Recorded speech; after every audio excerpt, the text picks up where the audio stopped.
एक कौवे को देखकर यमदूत रोज मुस्कुराता था। कौवे को लगा मौत नजदीक आ गई है।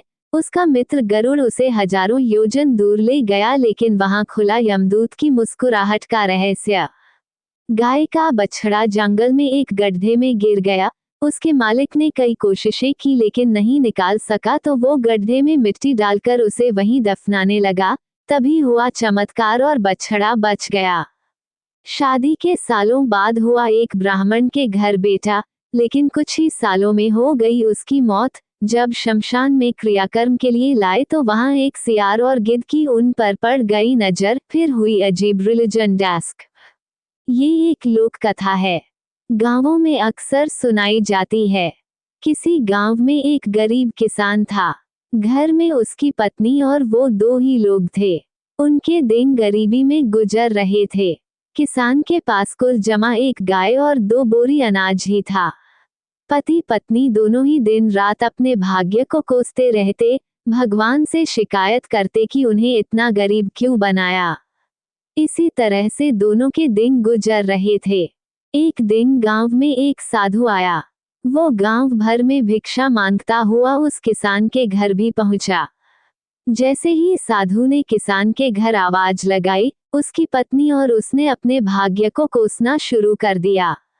तुम्हें हम क्या दान दें महाराज, हमारा तो खुद का जीवन भिखारियों सा ही गुजर रहा है। ना कपड़े हैं ढंग के, ना घर में अनाज है। भगवान हमारे साथ इतना अन्याय कर रहा है, जबकि हमने तो किसी का कुछ बिगाड़ा भी नहीं है। साधु उनकी समस्या समझ गया। उसने कहा, देवी भाग्य भगवान नहीं बनाता, हमारे कर्म ही भाग्य बनाते हैं। भगवान तो केवल कर्मों का फल दे रहा है। किसान और उसकी पत्नी ने फिर जवाब दिया, बाबा हमने ऐसे कौन से पाप किए हैं जो ऐसा जीवन भुगत रहे हैं। हमने तो कभी कोई पाप किए ही नहीं, लेकिन कभी भी घर में एक गाय और 2 बोरी अनाज से ज्यादा कुछ रहता ही नहीं। साधु ने कहा, अगर तुम ज्यादा धन चाहते हो तो मैं एक उपाय सुझाता हूँ। अगर तुम मेरा कहना मानोगे तो जरूर तुम्हारे पास भी बहुत धन और संपत्ति होगी। दोनों पति पत्नी साधु के चरणों में बैठ गए। दोनों ने कहा कि जो आप कहेंगे हम वो करेंगे। साधु ने कहा, तो सबसे पहले अपनी ये गाय और 2 बोरी अनाज इसे भी बाजार में जाकर बेच दो। पति पत्नी दोनों सहम गए। महाराज अगर ये भी बेच दिया तो हमारे पास तो कुछ बचेगा ही नहीं, हम तो और कंगाल हो जाएंगे। दोनों ने जवाब दिया। साधु ने समझाया, मैं जो कह रहा हूँ वैसा करो, अगर नुकसान हुआ तो भरपाई मैं कर दूंगा। मैं तुम्हें फिर से एक गाय और 2 बोरी अनाज ला दूंगा। डरते डरते दोनों राजी हुए। किसान ने बाजार में जाकर गाय और अनाज को बेच दिया। धन लेकर घर लौटा। फिर साधु ने कहा, अब एक काम करो, इस धन से उन गरीबों को भोजन कराओ जिनके पास खाने को कुछ नहीं है। किसान ने वैसा ही किया। कई गरीबों को भोजन करा दिया। ये बात गांव जमींदार को पता चली कि गरीब किसान ने अपनी गाय और अनाज बेचकर भूखों को खाना खिला दिया। उसने तुरंत अपने सेवक को भेजकर किसान के घर एक गाय और 2 बोरी अनाज भिजवा दिया। साधु ने फिर किसान से कहा कि इसे भी बेचकर आओ और कल फिर गरीबों को भोजन कराओ। किसान ने फिर ऐसा ही किया। तो फिर किसी ने उस किसान को दान में एक गाय और 2 बोरी अनाज भिजवा दिए।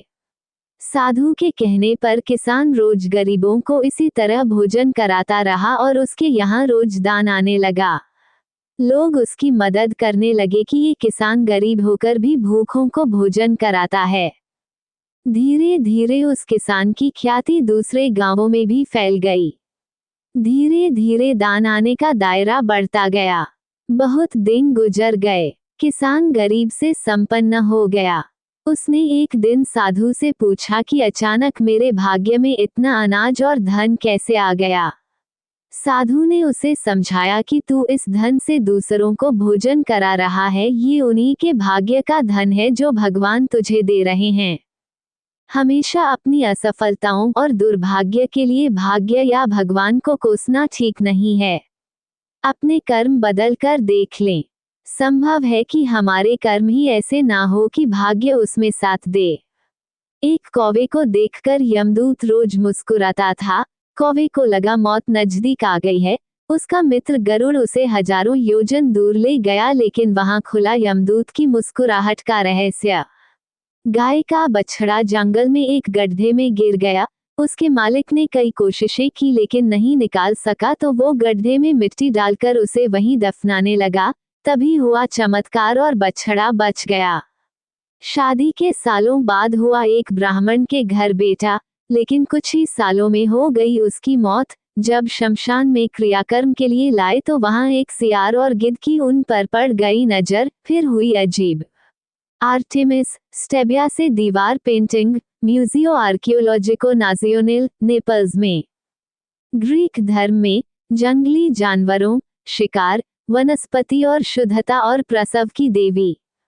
रोमनों ने उसकी पहचान डायना से की थी। आर्टेमिस ज़्यूस और लेटो की बेटी और अपोलो की जुड़वां बहन थी। ग्रामीण आबादी के बीच आर्टेमिस पसंदीदा देवी थी। उनका चरित्र और कार्य अलग अलग स्थानों पर बहुत भिन्न थे, लेकिन जाहिर है सभी रूपों के पीछे जंगली प्रकृति की देवी थी, जो आमतौर पर पहाड़ों, जंगलों और दलदलों में अप्सराओं के साथ नृत्य करती थीं।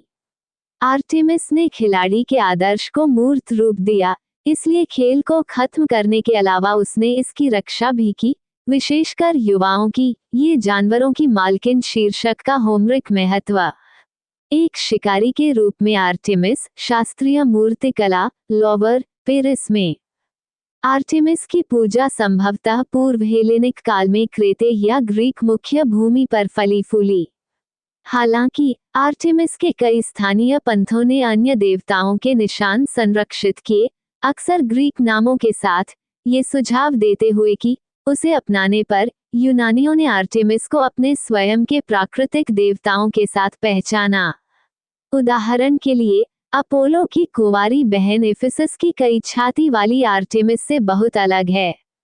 एथेना से ज़्यूस तक ग्रीक पौराणिक कथाओं की मूल बातें। वृक्ष अप्सराओं, ड्रॉइड का प्रतिनिधित्व करने वाली युवतियों के नृत्य विशेष रूप से वृक्ष पंथ की देवी के रूप में आर्टेमिस की पूजा में आम थे। ये भूमिका विशेष रूप से लोकप्रिय थी। पेलोपोनेस। पूरे पेलोपोनेस में लिम्नेया और लिम्नाटिस झील की महिला जैसे विशेषणों को धारण करते हुए आर्टेमिस ने पानी और हरे भरे जंगली विकास की निगरानी की, जिसमें कुओं और झरनों, नॉइड की अप्सराएं भी शामिल थीं। प्रायद्वीप के कुछ हिस्सों में उसके नृत्य जंगली और कामुक थे। पेलोपोनेस के बाहर आर्टेमिस का सबसे परिचित रूप जानवरों की मालकिन के रूप में था। कवियों और कलाकारों ने आमतौर पर उन्हें हिरन या शिकारी कुत्ते के साथ चित्रित किया, लेकिन पंथों में काफी विविधता दिखाई दी। उदाहरण के लिए, अटिका में हाले अराफेनाइड्स में टोरोपोलिया उत्सव में आर्टेमिस टोरोपोलोस बैल देवी को सम्मानित किया गया, जिन्हें एक आदमी की गर्दन से तलवार से निकाले गए खून की कुछ बूंदें मिलीं। कुछ लोगों का मानना है कि आर्टेमिस की अप्सराओं के प्रेम संबंधों की लगातार कहानियां मूल रूप से स्वयं देवी के बारे में बताई गई हैं। हालांकि होमर के बाद के कवियों ने आर्टेमिस की शुद्धता और शिकार, नृत्य और संगीत, छायादार उपवनों और सिर्फ पुरुषों के शहरों में उसकी खुशी पर जोर दिया। आर्टेमिस का क्रोध लौकिक था, क्योंकि इसके लिए मिथक ने मनुष्यों के प्रति जंगली प्रकृति की शत्रुता को जिम्मेदार ठहराया था। फिर भी ग्रीक मूर्तिकला ने आर्टेमिस के निर्दयी क्रोध को एक आदर्श के रूप में टाल दिया। वास्तव में देवी स्वयं महान मूर्तिकला स्कूलों में एक विषय के रूप में तब तक लोकप्रिय नहीं हुई जब तक कि चौथी शताब्दी ईसा पूर्व की अपेक्षाकृत सौम्य भावना प्रबल नहीं हुई। दोस्तों, आशा करता हूँ कि हमारा वीडियो आपको पसंद आया होगा। अगर हमारा वीडियो आपको पसंद आया है तो लाइक कीजिए, शेयर कीजिए, सब्सक्राइब कीजिए और सेवा करने का मौका दीजिए। आज का वीडियो यहीं तक है, अगले वीडियो में मिलेंगे।